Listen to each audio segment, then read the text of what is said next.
আসসালামু আলাইকুম এভরিওয়ান, আপনাদের সামনে হাজির হলাম নতুন একটা রেসিপি নিয়ে। এটা এরকম একটা রেসিপি যেটা দিয়ে আপনার এক প্লেট পেট ভরে ভাত খেতে পারবেন। যদি মনে হয় আপনাদের মুখে রুচি নেই, তাহলে এটা অবশ্যই একবার হলেও ট্রাই করবেন।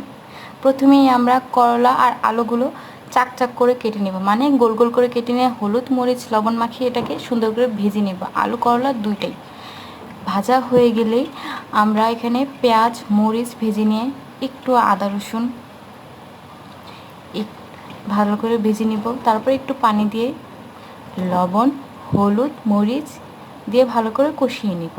হ্যাঁ, তারপর ভালো করে কষানো হলে ওই ভাজা করলা আলুটা দিয়ে আমরা আবার কষিয়ে নিব।